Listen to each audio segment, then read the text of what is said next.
जय श्री कृष्णा मित्रों। आइए आज सुनते हैं बैसाख मास की गणेश चतुर्थी की कहानी। तो आइए शुरू करते हैं। बैसाख चौथ व्रत की कहानी। एक बुढ़िया माई थी, उसके गावलियो बचलियो नाम का बेटा था। बुढ़िया माई बेटा के लिए 12 महीनों की 12 चौथ करती। बेटा जंगल से लकड़ी लाता, दोनों माँ बेटा उनको बेचकर गुजारा करते थे। बुढ़िया माई रोजाना लकड़ियों में से 2 लकड़ी अलग रख लेती और चौथ के दिन बेटा से छुपकर बेचकर सामान लेकर आती। फिर 5 चूरमा के पिंड बनाती, एक बेटा ने खिलाती, एक आप खाती, एक चौथ माता के चढ़ाती व 2 बांट देती। एक चौथ के दिन बेटा अपनी पड़ोसन के घर गया। उसने चूरमा के लड्डू बना रखे थे तो उसने पूछा कि आज क्या है। सो ये चूरमा बनाया है। पड़ोसन बोली कि मैंने तो आज ही बनाया है, तेरी माँ तो हर चौथ के दिन बनावे है, तुमको आज दिया था क्या। बेटा बोला दिया तो था। पड़ोसन बोली कि तुम लकड़ियाँ लेकर आते हो जिससे तेरी माँ छुपाकर बेचकर चूरमा बनावे है। बेटा माँ के पास गया, बोला मैं तो इतनी मेहनत से लकड़ियाँ लेकर आता हूँ, तुम चूरमा करके खाती हो, तुम मुझको छोड़ दो या चौथ माता को। तो बुढ़िया बोली बेटा मैं तो तेरे लिए ही व्रत करती हूँ, सो तुमको भले ही छोड़ दूँ लेकिन चौथ माता को नहीं छोड़ सकती। तब बेटे ने घर छोड़ने का फैसला किया तो माँ बोली कि तुम जा रहे हो लेकिन मेरा हाथ का ये आखा लेकर जा।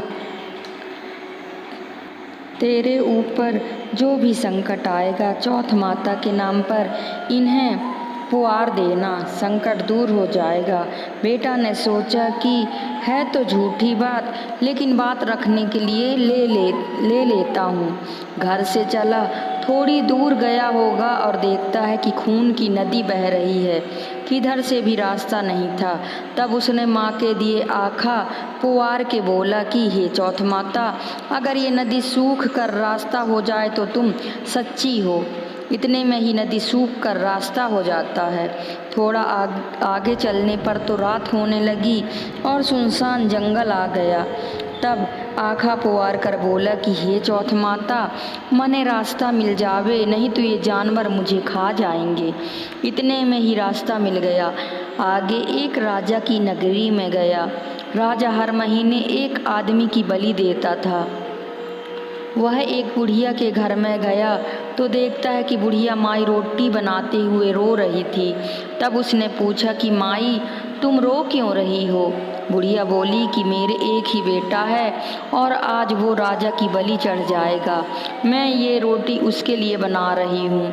वो बोला कि माई ये रोटी मुझे खिला दो, मैं तेरे बेटे के बदले चला जाऊँगा। माई बोली रोटी खिला दूँगी लेकिन तुझे कैसे भेज दूँ। उसने उसे रोटी खिला दी।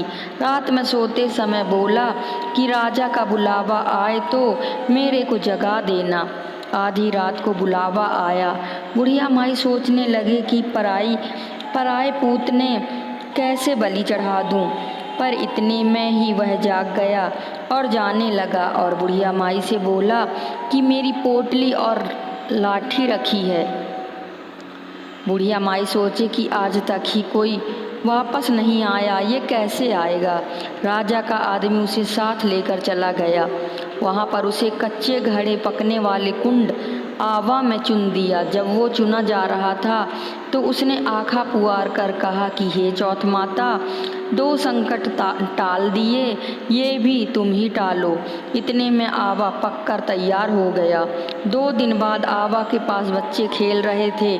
बच्चों ने खेल खेल में आवा पर कंकरी मारी तो उसमें से आवाज़ आई। बच्चों ने राजा के आदमियों के पास जाकर कहा कि आवा पक गया। राजा के आदमियों ने सोचा कि 6 महीने में पकने वाले आवा इतनी जल्दी कैसे पक गया। उन्होंने ये बात को राजा को बताई। राजा ने जाकर देखा तो सारे बर्तन सोना चांदी के कलश हो गए। वे बर्तन उतारने लगे तो अंदर से आवाज़ आई कि धीरे धीरे उतारना, अंदर मानस है। राजा ने सोचा कि इसमें से पहले तो कभी कोई ऐसी आवाज़ नहीं आई। राजा ने पूछा कि कौन हो तुम? तो उसने अंदर से ही कहा कि मैं तो वो ही हूँ जिसे आपने 3 दिन पहले इसमें चुनकर बलि ली थी। उन्होंने खोलकर देखा तो अंदर वो ही आदमी है जिसे 3 दिन पहले उन्होंने इस आवा में चुनकर बलि चढ़ाया था।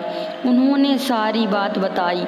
उसे महल ले जाया गया। राजा ने पूछा कि तुम कौन हो और बच कैसे गए? तो उसने कहा कि मेरी माँ चौथ का व्रत करती थी, उसी की वजह से बच गया।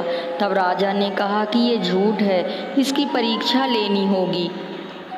राजा ने दो घोड़े मंगवाए। एक पर स्वयं चढ़ गया और दूसरे पर उसको चढ़ा दिया। उसके हाथों और पैरों में जंजीर डाल दी गई। राजा ने कहा कि अब अपन जंगल की तरफ चलते हैं।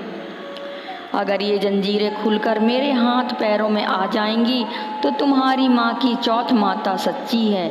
थोड़ी दूर चलने पर ऐसा ही हो गया। राजा के हाथ पैरों में जंजीरें जकड़ गईं। फिर उस लड़के ने बड़ी मुश्किल से राजा को वापस राजमहल पहुंचाया और जाने लगा। तब राजा ने उसे रोकने के आदेश दिए। फिर राजा ने उसे अपनी बेटी के साथ विवाह करने के लिए कहा तो उसने सहर्ष स्वीकार कर लिया।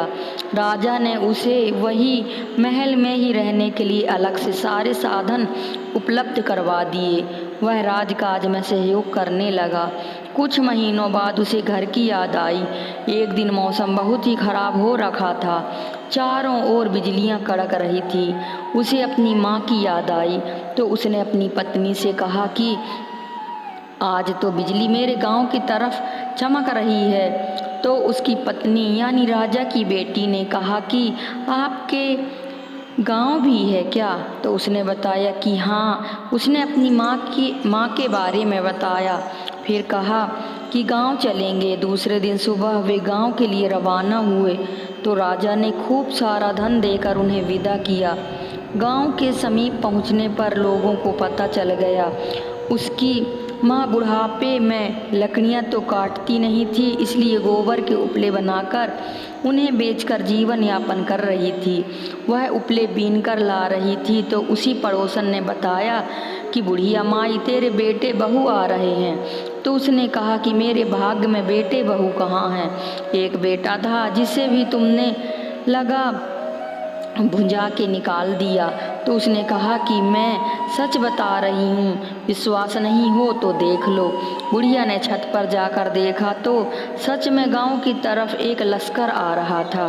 घर आकर बेटे बहू ने पाँव छुए। बेटे ने कहा कि माँ तेरी चौथ माता के प्रभाव से मैं आज जिंदा हूँ। उसी दिन उसने पूरे गांव में हरकारा करवा दिया, मतलब डिंडोरा पिटवा दिया कि कल मेरे घर पर सामूहिक भोजन है। दूसरे दिन सबको भोजन करने के बाद खूब सारे उपहार देकर कहा चौथ का व्रत सब करें। चौथ माता जैसा उस बुढ़िया माई और उसके बेटे को संकट से बचाया वैसे सबको बचाना। पढ़ने वाले को, सुनने वाले को और हुंकारा भरने वाले को, सबके परिवार की रक्षा करना, सबके संकट दूर करना। बोलिए चौथ माता की जय हो, गणेश भगवान की जय हो।